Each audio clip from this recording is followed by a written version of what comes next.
Morning. Morning. All right. Hello, folks. This is Nick. I'm here with Randy Cummings, Katie Russo, Don DeLillo, Donny Greens, New York's finest food. How many other names can we get for you? No, that's it. Those are the important ones. Okay, good deal. So, welcome to the show and welcome to our factory where we're working on a project this week. Yeah, thanks for having me. This place is awesome. Yeah, it's pretty cool. We will get into the manufacturing bit. For anybody that doesn't know who you are, let's get into the nuts and bolts of who you be and why you're here and all that kind of stuff.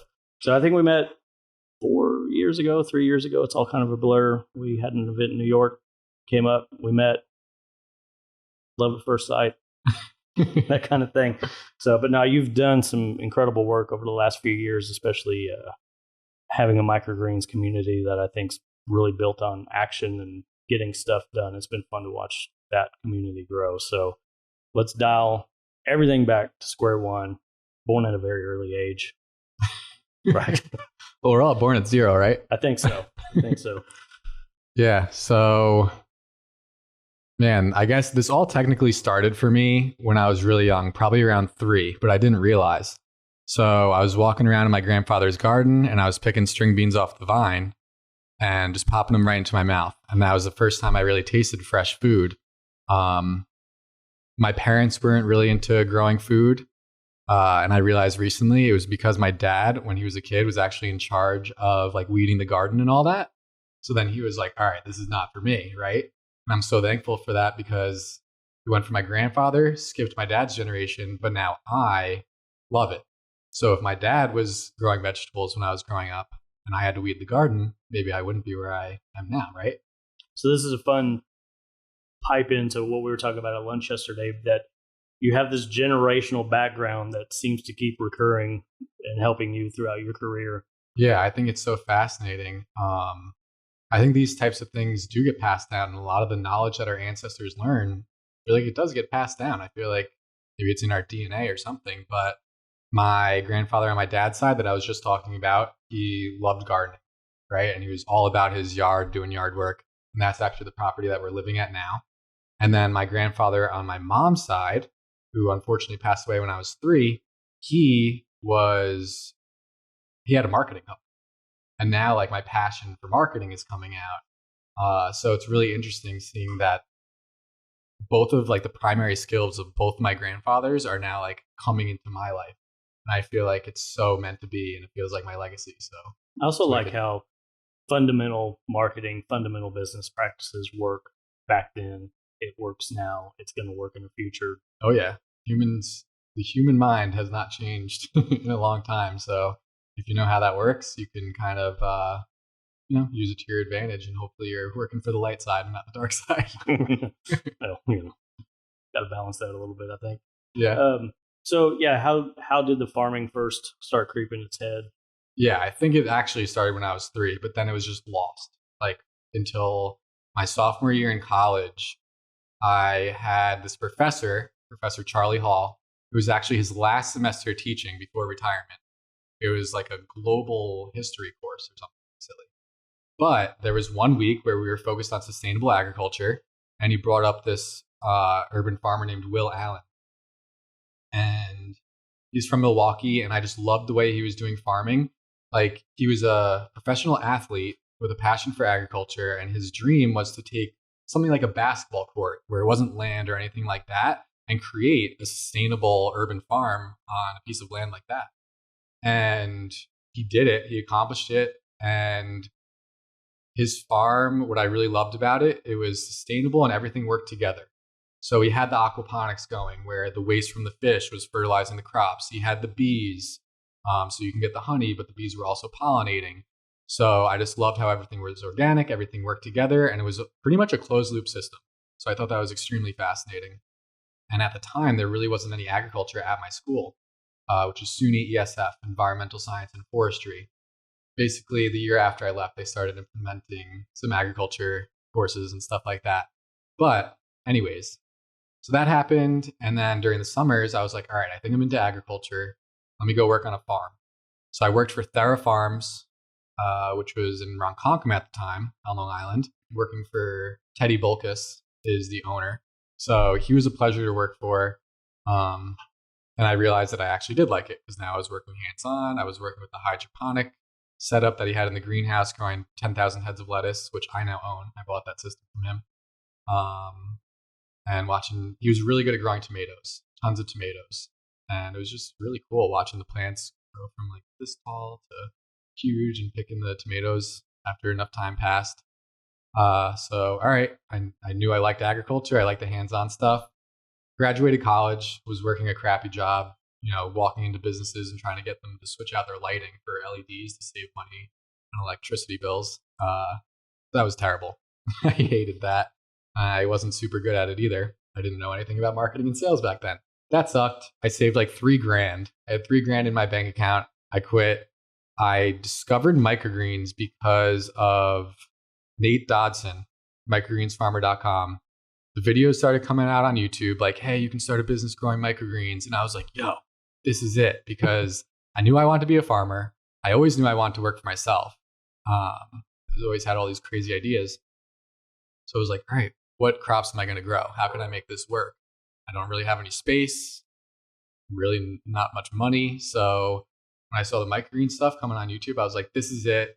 Quit my job, invested all $3,000 into my business.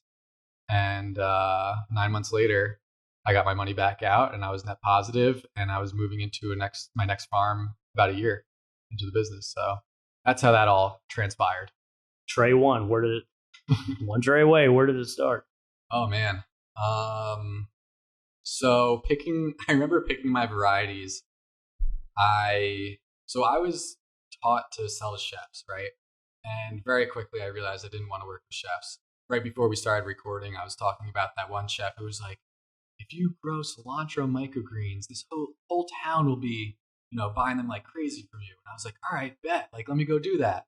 And it took me 2 months to learn how to grow this darn crop. And I brought it back to him, and he was like, I don't want this. And I was like, oh, okay. So now what? He was rocking that Adderall hard that day he was talking to. Yeah, right? So, and the way I even got into learning about microgreens and living foods, it kind of happened from two directions. I had one direction where I was learning this from online, and I found those YouTube videos, and that was specifically on the business side of things. But then my friend Jesse LaPiana, really good friend of mine. You have the best last names for all of your connections. I mean, I love this trend. Leonard Doozy, LaPiana. Yeah. So Jesse, his dad was like a 30-year vegan, like mostly raw, like really into health. And I went over his house for dinner once, and we had salad, but dressing, like he made his own dressing by putting a bunch of vegetables in the blender. And I was like, what is going on? Like, I think I was missing something when I was growing up, like, unless you're really into health, you wouldn't know to do some of these things. So and also that's when I started learning about sprouts, and how you can grow them on your countertop in 5 days with no soil or sunlight. And that was blowing my mind. So I'm learning about these living foods, which are sprouts, microgreens, and wheatgrass, through my friend and his dad, as I'm learning about the business side of things. And like all the worlds were colliding. And I was like, this must be right for me.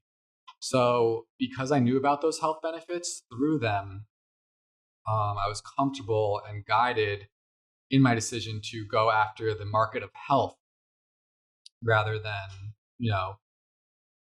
using the microgreens as a garnish on a plate for chefs. I knew that the health benefits were really important and really on point with these crops.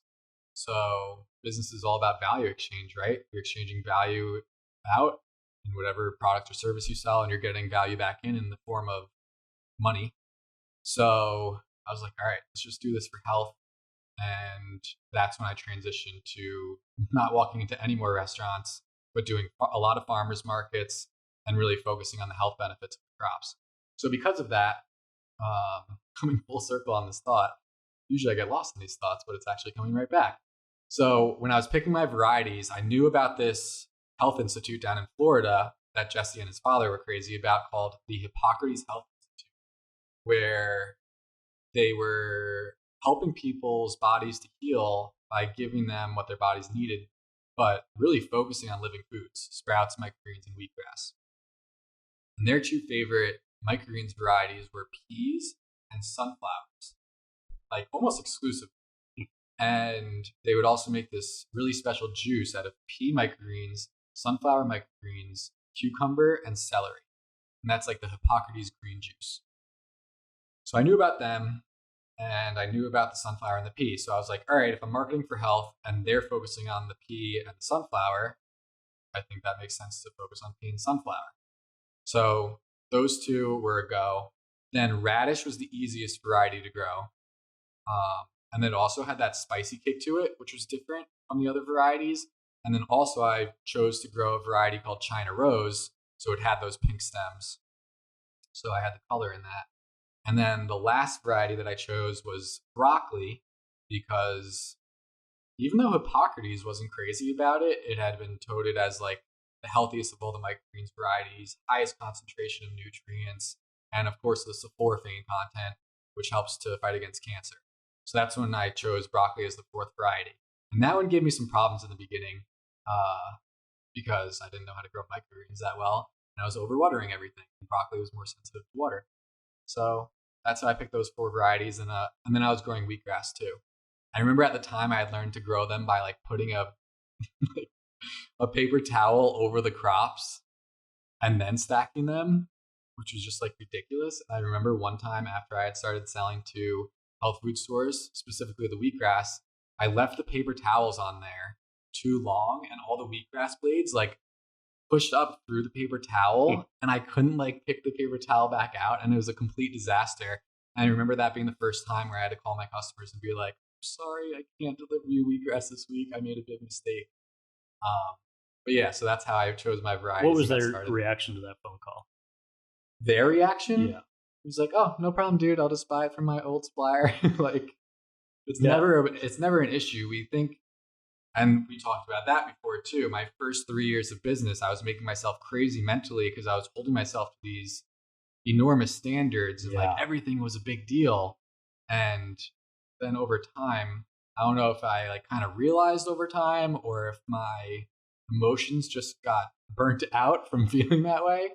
But now at this point, I feel like it's really a big deal, and it's kind of the sun's going to come up tomorrow, exactly. And you're all going to be okay. And it's so easy to get worked up about every little thing, mainly before you even start. Mm-hmm. And then you quickly find out, well, the stuff I thought was going to be hard becomes easy, and the easy stuff is the actual hardest thing. Yep. I think that brings up a really good point to talk about too, right? So, getting worked up before you even start, when we go back to talking about these classes and seminars, right? There's something to learn no matter what scale you're at, whether you've never dipped your toe in the water before and growing and you're trying to learn something new, or maybe you've got the basics, or maybe you're a pro, and there's always something more you can learn by taking these classes. But I know just in conversations with me and Nick and you and I, we talk a little bit about that factor of sometimes you just also have to get your hands dirty and do it, right? Where you can take classes till the cows come home, but at some point you just got to take that leap of faith and jump in and get some just raw experience under your belt, and it'll be okay. Yeah, absolutely. Action is the most important part. Like, you can have all the knowledge under the sun, right? But if you don't do anything with it, what's the point of having the knowledge in the first place? Yeah, I'm totally with you on that. And I think on one side it's good to worry, like especially if something goes wrong and like you're worrying, it's like you care, right? You care about your business. Or at least business. You can form a backup plan as well. Yeah. And it's like, I think it just shows that people care. But then on the other side, what you were alluding to is people caring too much, like before they've even done anything, and they're just worrying about things that haven't even happened yet. Yeah, that's like, it robs the time to actually fix the problem. I don't want to make the phone call. Maybe I can pick the stuff out, and you're just spinning your wheels when you don't have to, and you can actually get back to the thing of actually fixing the issue, admitting, hey, made a mistake. This is, we're working through it.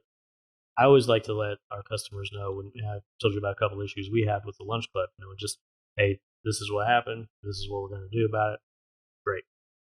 But I like that communication. And I feel like if you're going to support local and buy local food, that two-way communication between you and the health store, that's an ongoing situation, that transparency between the both of you. Maybe they have an issue. Like, hey, our refrigerator's messed up. Can you not deliver today? That is that reciprocal thing of understanding and not hinging your entire business on one client either. That's such solid advice to only grow a certain amount of varieties. I was growing so many different kinds of varieties. I was almost like a short order cook when it came to microgreens. Like, what do you want this week? I'll plant it. And that just puts so much pressure on you. Like, this has to, where if you set it up from the beginning that, these are the varieties I grow. This is my schedule. This is my well-oiled machine. Like, that's just so important. To Donnie's point, if you have that many crops going on, one needs more water, one needs less water. We're trying to cram this all in one singular system with one singular reservoir. Hey, maybe an issue. Yep. And then I was also thinking, you just circling back to, you have that experience with your grandfather and the garden. And I think YouTube is so important for this, for us now, because a lot of people miss that generational garden. They didn't get that. And so to almost have someone to watch and, experience with that way has really been a nice bridge for people who really lacked that.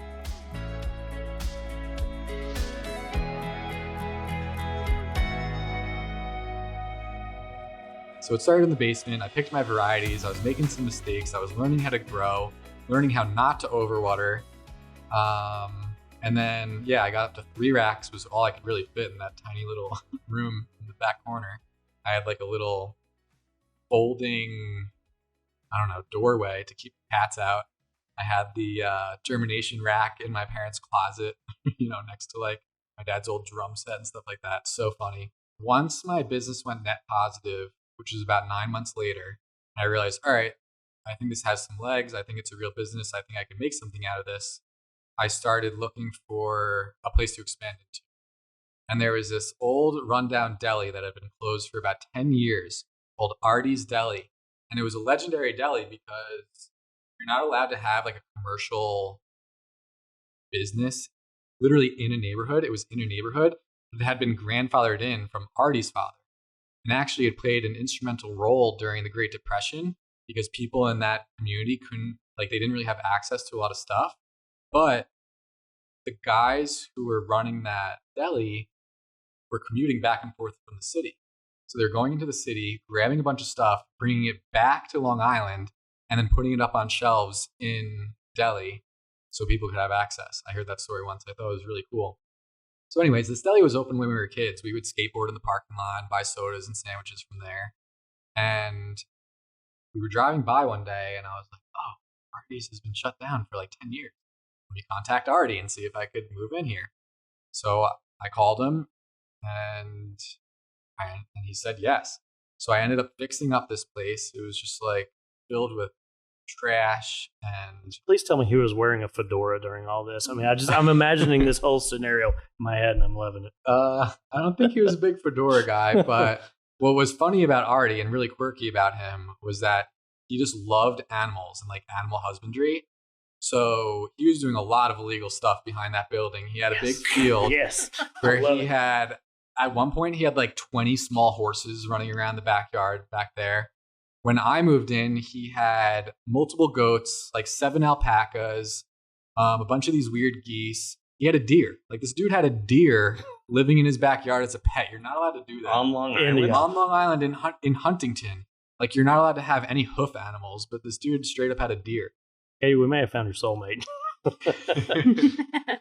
So he was a legend. I remember this one Nubian goat that he had named Rosie. She was awesome. So cool. And he bought her while we were there, so we got to watch her grow up. He had like these big ass rabbits that were literally this big, like could eat you. It was just so freaky. Chickens, all that stuff. But the deer was really crazy and wicked. Anyways, so Artie was a really quirky dude, but really awesome and really nice guy. Luckily, the rent was really cheap. We started the rent really low and actually worked our way up in like $50 increments over time. And that was really amazing because it allowed me to grow in space. Because when you first move into a space, right, like I had 3 racks, but I had enough room for 10 racks. But when you first move in, you're only on 3. So it allows you to scale up your business, like kind of relevant to the rent that you're paying too and your overheads. So that was awesome. You never know until you ask, right? Exactly. Yeah. And So, if the place has been dormant for 10 years, I mean, you got a little leverage there. yep. Anything is better than nothing for him. Yeah. I moved in there, fixed it up. And within a year, I was maxed out in there too. I had 10 racks. And in my second year in business, I did a little over 100 grand in revenue, which was cool. I didn't realize what that really meant. I didn't realize how fast it would happen. And really, it doesn't really mean much. That, $100,000 gross in a business is not year one, especially. And that's all at like farmers markets. And that season, I did 3 farmers markets during the summer, probably 1 or 2 during the winter.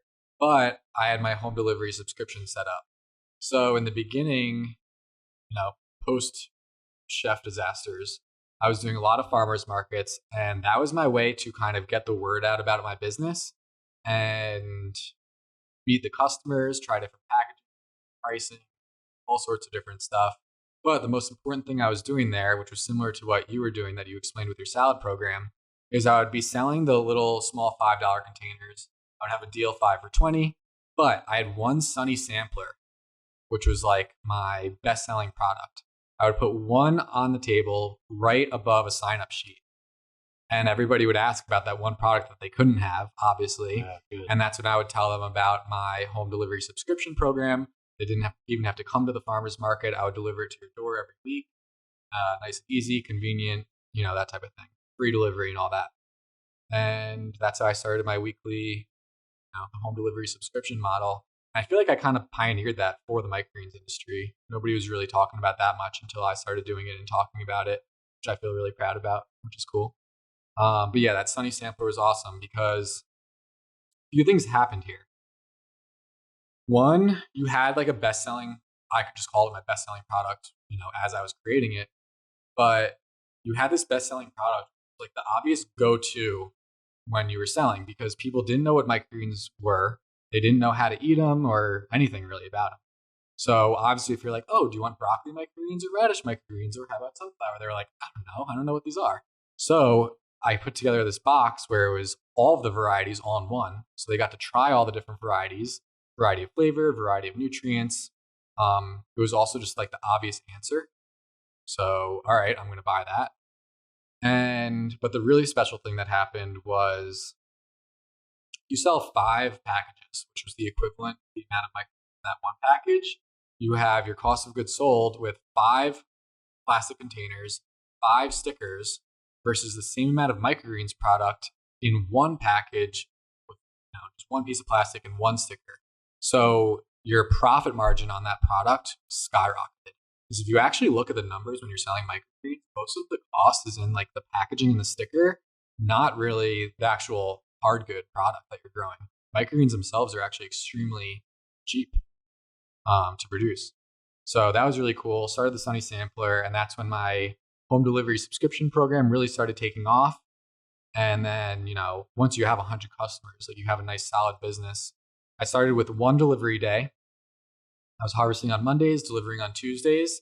And then what I realized is once that delivery route got to about $1,000, 1, it was like a long harvest day. 2, it was a long driving day. And 3, I had no more room in my fridge to store any more products. So once I would get to $1,000, I would split the route.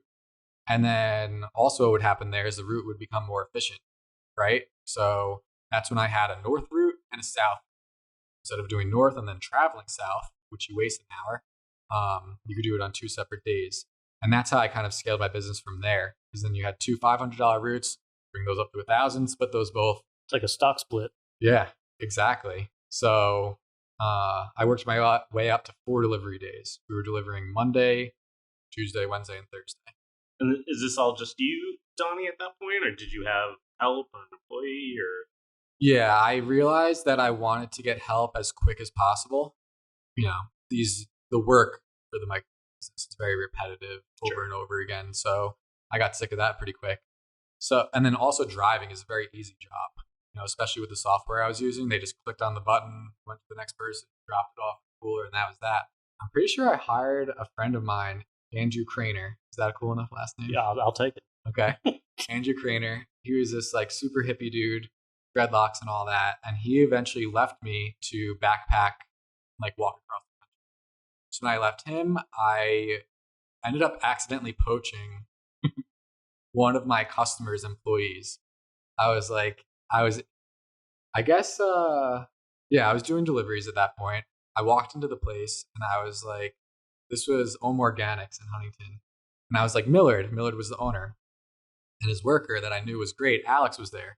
I was like, Millard, like, I'm having trouble like finding employees. Like, how did you find somebody as great as Get in line, Alex? kid. Yeah, right. So I was like, how did you find Alex? Like, how do you do this stuff? And he kind of just like gave me a half-ass answer. And then like an hour later, Alex, I guess, finds my number and texts me. She was like, hey, I don't want to work here anymore. Like, can I come work for you? And I was like, all right, sure. That's perfect. So I hired her. She worked out for a while, but it was, a steady turnover. That was kind of the way it went. Maybe I wasn't paying them enough or whatever. But one thing that I did find happening was, because it's such repetitive tasks and it's almost like kind of boring. And when you're sitting in a room just doing something boring for hours, if you don't have good like mental health, I guess, then you're going to be sitting there like just running these bad thoughts over and over again and eating away at you and making you very unhappy. And I found that happening with quite a few employees where they just like couldn't handle being in the farm alone, just like working by themselves. So a lot of people were leaving. It's a lot of first when you have a company. It's the first time you ever had an employee. It's the first time you ever did this or did that. Yeah. And it's when you hire that first one, you're like, oh man, this is going to change everything. I'm going to have time to go sell and this, that, and the other. But then you run into this, and it's now you have to be HR and you have to be a counselor and you have to understand how all these different personality types are now working under you in that exact thing. How do people deal with boredom, even though like they're super into it when they first start, but then after a while it's like, well, Donnie's going to go do the fun stuff, and now I'm stuck here. Yeah. I always find there's a little resentment. And then you get another one. Oh, okay, well, this one's miles better than the other, but then they have another quirk, and then you have to adjust for that. Hiring those employees, man, it's tough work. Yeah, it is tough. So that was definitely an ongoing challenge. Still is. So now I'm making her run the farm when we start it back up again. We did swing the camera around. They got a silent partner over there. Yeah. But yeah, so that was that. Yeah, so that was the employee situation. I ran through like 10 employees pretty quickly. Yeah, battle. It's part of the job, right? Yep. Sure. It's tough work, and like it's an interesting perspective, right? Running the farm by themselves all day, they might as well be on a space station, for NASA or something, because that's kind of the equivalent, right? Like you're in almost like a lab type setting all day long by yourself. Like, and now your next, operation as you're maybe building your next farm. What are you learning along the way, Donnie, as far as setup or efficiencies? Not necessarily how you vet your landlord, but just about starting again, right? So how does your new operation look different than the one before, as far as how the racks are set up or workflow efficiency or anything like that? Are you learning along the way each time? And yeah, definitely learning each time.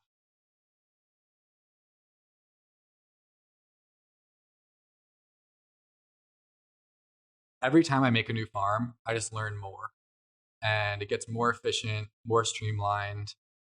Like even just like the random things that you don't think about, like which way the fridge is hinging, right? Like in the most recent farm, we had harvest table, and then the fridge, but it hinged open where it made like a wall between the harvest table and the sticker station and the fridge. So you had to go around it and in. So that's like something I'm considering for the next farm. I already pretty much have the layout in my head and I mapped it out on the computer. So that'll be hinging the right way this time. But little stuff like that, having the airflow, move through the farm better, putting your germination room in the right space. Like one of the first things I realized. So when I first think about the flow of the farm, I think about like the materials that are coming in and out. So like when you're buying equipment, like where does that go? Where is it stored? And one of the quick things that I realized is that you should really keep your germination room in the furthest back of your farm. That's almost the start of your process. and then it moves into the into the grow room, and then the harvesting, and then out the door, right? Back out the front. So when you're getting your soil and your seeds, like you get that in, bring it all the way to the back of the farm, and that's the longest travel, and it all flows back out forward. So that was like something I learned in the beginning when I was moving into Arties. But they get tighter and more efficient every time. Like there's little nuances and details. One thing that I'm definitely considering, or something that I've realized in the most recent farm, was when I moved into that farm from Arties to the big farm, we were still living at home to save money. And consequently, I didn't have a ton of space to store some of my stuff that I've been getting. And I had just kind of excess materials. So there's stuff that I was storing in the farm that I wasn't even using, that was just kind of like dead materials. I don't like that. Like, I don't like stuff in the farm if it's like, it should be very intentional, the stuff that you have in there. So if you're having stuff that you're not using, like it should not be in your farm. So that's a factor. Utilizing the space above your racks. If you have tall enough ceilings, you're not growing trays on the top shelf because you don't have any lighting above there. Right. So that's a great place to be storing raw materials that aren't. Obviously, you have to lift them up and put them up there. I was storing a lot of my packaging on just like its own rack. Back. Now I'm realizing you could really store all of your packaging completely just underneath the stainless steel shelf. And then consequently harvesting into your packaging right there, right? And then they're right there under the shelf and all that good stuff. So with each farm, I feel like I'm even getting more like minimalistic as well. And that comes with efficiencies and streamlinability, all that good stuff.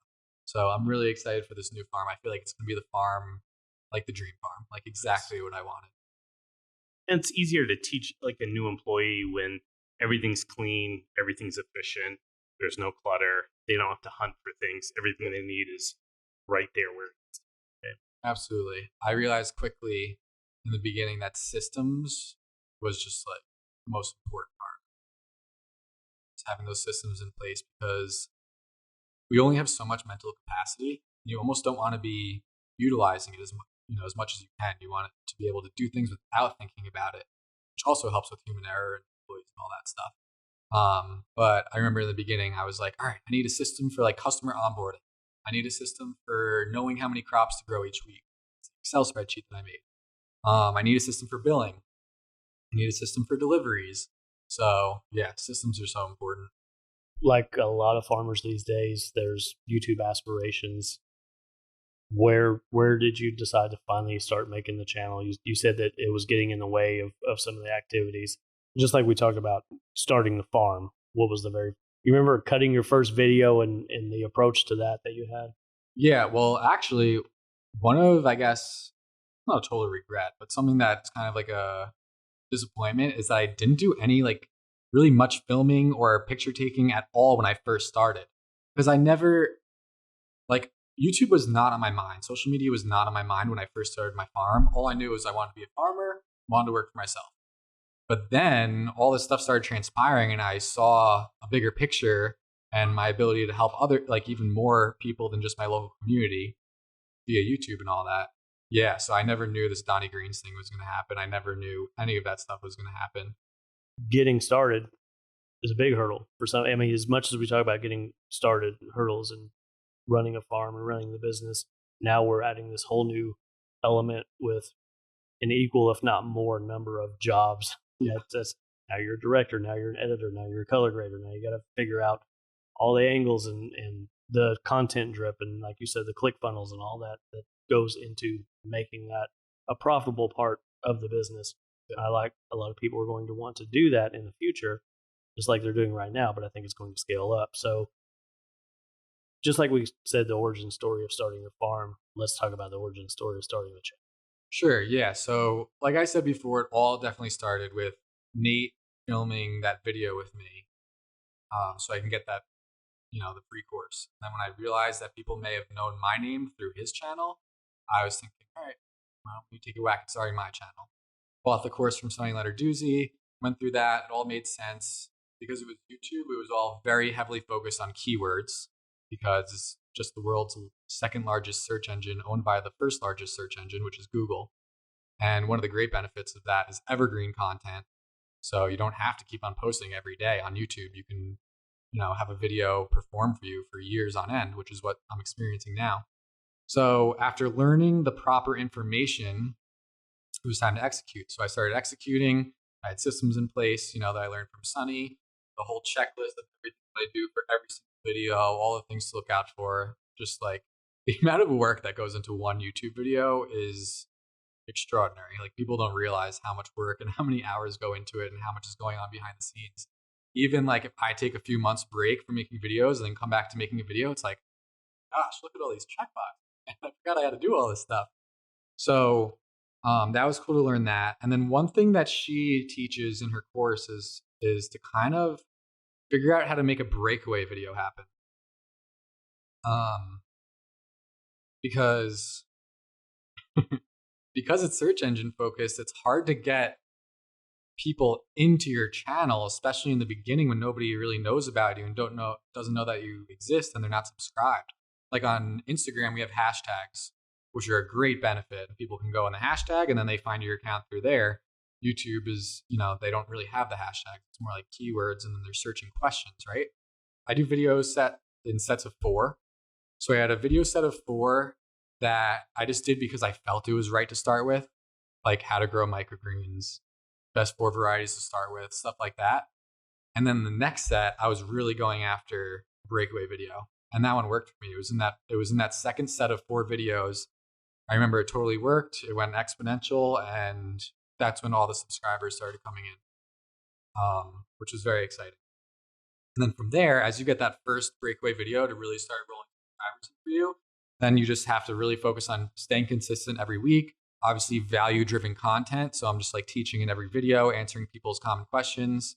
And obviously, there's research that you can do to figure out the exact questions that people are already typing in the engine, which is just phenomenal.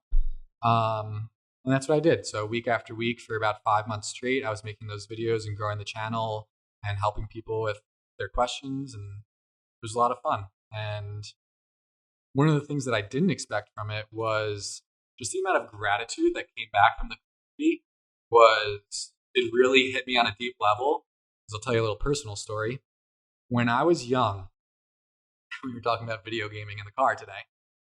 When I was young, I was really into video games, and I was building computers with my friends and stuff. So you have to match up the motherboard to the correct RAM and the video card and the processor and all this stuff. And I built a computer for myself, and you could build a very powerful computer much cheaper than what you would get just buying it from a store. So I had proven myself to myself, at least. And then my parents were upgrading their dinosaur of a Dell. Remember the old like desktop computers that was like a cream color? Mm-hmm. Yeah, so they still had one of those at the time. I had my cool like black desktop computer with like the blue light and all that stuff. And they needed a new computer. So I was like, hey, I want to build you one. I'll build you guys a computer, and it'll be much cheaper for you, and it'll be faster and all that stuff. And I was excited to provide this value to my parents. But I guess they were just worried that I would like screw something up or something like that. So they dragged me to Best Buy, basically forced me to watch them buy this really shitty Lenovo computer from the sales rep at Best Buy. And it was just like crushed me, like I had all this value to bring to my parents and they wouldn't let me bring it to them. And I think that definitely played a role, just like my internal psychology growing up, and just like, wasn't a super intense childhood trauma, but a trauma nonetheless. So now when I experience gratitude, like from the community, it's just like the best feeling ever. And it makes me want to just create more and give more back and do all that stuff. So that's an interesting little thing that happened for me. And in that, it almost helps me to increase my self-awareness and realize like, why do I feel this way? It's like, oh yeah. So it's been a really cool ride. I think that one of the coolest parts, just in meeting you finally, you talk about systems. And for me, when I first started, I had no experience. I mean, I was raised on a farm, but it wasn't my thing. And I started growing microgreens, but I feel like I just sowed so much self-doubt in myself. And really, the backbone of all of it is consistency. And you're breaking that down for, the layman, saying it doesn't matter if you have experience in growing. Like, can you master a system? Can you be consistent? You can do this. And I like that aspect of it. It's like the big goals you have in your head or something you can work towards. Shouldn't lead with it, but you're working your way towards it. Yeah, absolutely. I think people get like scared of money. And I think money is such like a weird, touchy topic, but it's so important to get that mindset right because simply put, like in my opinion, money is just a form of energy, right? And energy, I have a degree in sustainable energy management. Energy is defined by your ability to do work. So even from that aspect of the definition, when you think about money, it truly is just a form of energy. It's the ability to do work, the ability to get stuff done. And what you use it for is up to you. But that really is just the basis of what money is. Now, of course, there's manipulation and inflation and all that crazy stuff. But aside from that, it's just money. And the money mindset that I adopted, that I learned actually from Grant Cardone, in his little millionaire booklet, was I need to make as much money as humanly possible because the more money I make, the more people that I can help. Because money is just a form of energy. It's the ability to do work. So I think if farmers did a better job of applying the better pricing to their stuff and getting what it's truly worth, in turn, the customers appreciate it even more because that dollar exchange, if I'm putting pride in what I'm doing and I'm charging appropriately for it, and somebody goes, it's a little bit more than I thought it would be, but man, this is awesome. It's almost one of those things where it's appreciated more and valued more on the back end. Yeah, absolutely. That's why it's a terrible idea to give away full-on courses for free because perceived value of it is nothing. And oftentimes the students don't even go through because they didn't have to put anything in to get back out. But yeah, I think people, especially like lately, people are willing to pay more for something that's higher quality and something that they can actually support. Something that's not Amazon, Right. It's part of having a farm in today economy and environment is this diversified income stream. So you have been able to find different ways to have diversified income off farm through the content. Walk us through some of those channels. Yeah, so it's almost exclusively coming from YouTube. At least the traffic side of things is pretty much exclusively from YouTube. So I have those links in the description of my YouTube videos. Most of them are affiliate links. So, and what's great about affiliate links, for those of you who don't know what affiliate marketing is, it's basically like you're talking about a product or recommending a product or teaching about a product, and then you're providing a link to somebody to get very quick, easy access to that product. And when they click on the link and end up buying something, you get a kickback as an affiliate marketer. And that works for the company that you're selling for because they don't have to spend any money on ad spend. So their marketing cost to get that sale is nothing. So that's amazing. It works for the consumer of that product because they're not paying any more. They just learned more about the product than they could have by simply just buying the product. And they found the product very quickly because you're providing the link. So they didn't have to spend all this time researching and clicking around. Fine. And then it works really well for the affiliate marketer as well because they get a really great way to make content. And then because they're creating that content and providing that value, they get a kickback. And it's not costing the customer any more money. Right. But, so it's no downfall to them. They were just hooked up with education. And then the affiliate marketer gets a kickback. And from our side of things, from the manufacturer side of things, who you're one of our affiliates, people, 10 times a day, I want to collab, I want to do this. Come out cold. We've never heard of these people and they're just sending an email, right? It's like, we don't know what to do with this person. We don't know them. We don't met them. Sometimes I got 1 subscriber. Sometimes I got 100,000 subscribers. Do we like them? Do we not like them? We can't go through every single one of these.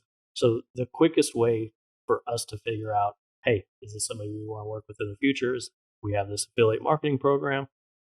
Do the work. you'll get paid. And then if it goes well, we know that this, we can pay a little bit more attention. We don't work with anybody cold. It's like we're watching a bunch of folks right now that we haven't reached out to because we're just checking it out. Because that first impressions are great, but long term, are you stable kind of thing? Do we like your messaging? Are you our kind of people? That kind of thing. Consistency. Right. So in your case, you came to me a long time ago.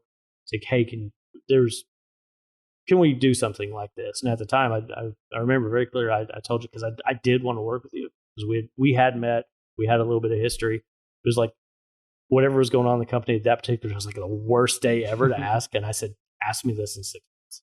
Yep. And we kind of worked through it. But you're a top affiliate for us, like bar none. Most people combine, you're our number one affiliate. Oh yeah. So, but that's because you've put in the time, you've done it right. All the things we talked about today of you have never like straight up asked us for anything. Now we've certainly gave you products, so you had something to talk about, but we've also asked you to like, hey, check this out for us in the field.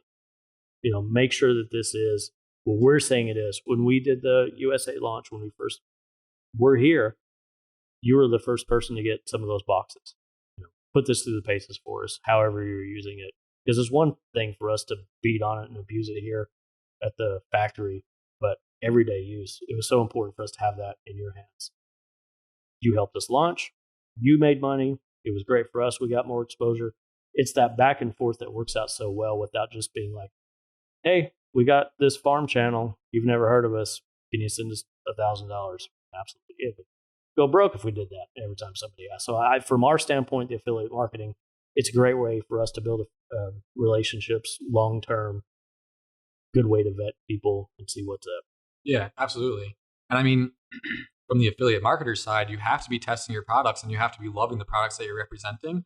Because if you're telling somebody to buy something that's complete garbage, like that's going to be reflected on you and your brand. Right. So, and that's, and from my standpoint, having a company like Bootstrap Farmer, where everybody on the team is dope as hell and the products are also amazing, it's just like the best thing ever. Because then you could almost like attach yourself to this company and now you're just like homies and you get to help each other. Right. So it's an amazing thing. And I'm extremely grateful for all of you guys. Well, it's been great working with you. That's the thing. It's so easy to work with somebody that understands. I love having people here to the factory just so you can see all of the shit that happens and how it's not easy. Dude, I've tried to create my own products. Like I have 2 patents on a sprouter, and then I started looking at the manufacturing, and I'm like, oh, I need $100,000. So I think I'm going to need a few more years to save now I need a warehouse and a distribution chain. Yeah, and now a marketing team. It's bananas, dude. So this is such a good way to work with somebody. But aside from affiliate marketing, how else are you monetizing? Yeah, so affiliate marketing is definitely like the primary, because once you have the numbers coming through the YouTube channel and just like the views, it's all numbers. But then I did create a product of my own. It's not necessarily a course, but I teamed up with Dave from Microacres up in Canada, who's an awesome dude. He's a shark. He has experience in hospitality in the restaurant industry, and he created an amazing microgreens business, grew it very quickly, and he has a pretty big business at this point. And he just keeps on expanding. You're the second person this month to mention his stuff on this podcast. Oh, yeah? Yeah. Yeah, Dave's a great dude. So we teamed up and we created a product called the Microgreens Mentors. So we get together once a month. We record an hour-long video of us diving deep onto a topic, which is really cool, this product, because we have Dave, who's up in Canada. I'm here in the United States. I have a smaller type of business. He has a bigger type of business. He services mainly restaurants and for like the culinary side of things. And I'm on the health side of things, direct to consumer. So we have just a really perfect mix of stuff going on. We're both on the same page with a lot of different like growing methods and 1 light per shelf and using sun blasters, not shop lights, stuff like that. So we were getting along really well and we were making these cool episodes. So it's 1 episode a month, $100 a year, which is also very cheap. And that's been going really well. And upon the launch, it launched really well. And now it's kind of just been like consistent over time. And now into the future, as I learn all the ClickFunnels stuff and proper marketing and all this amazing marketing stuff that I'm learning that I'm super into, I want to start creating my own products, which is also part of why I'm here. We're creating a little collaboration product, me, Bootstrap Farmer, True Leaf Market, and it's going to be a really awesome product where the goal, not to give too much away here, but I would say the goal is really just to help people get started growing. Because I feel like that's a big factor that we've talked about is like taking that hurdle to actually like get started. Like I have people asking me like in-depth questions that would seem like they're very much up and running, but they haven't even grown a tray yet. So that's really the primary purpose of this product, is to get people over that hump, actually to start growing and learn proper methods as well. So what we're going to do, there's still tons to talk about, but I want to get into why we're actually here this week in next week's episode. So we're going to dive into what that product is, what everything's going to be. Thanks for making the trip down here. We're going to have a fun week, and there'll be a lot more coming out. Thanks for having me. Next week. Thanks for coming. Katie. Randy. You guys, we're doing a podcast. We're doing a Are you wanting some of my candy stash? Yeah, is that what this is about? Can we get another about? Red Bull over here?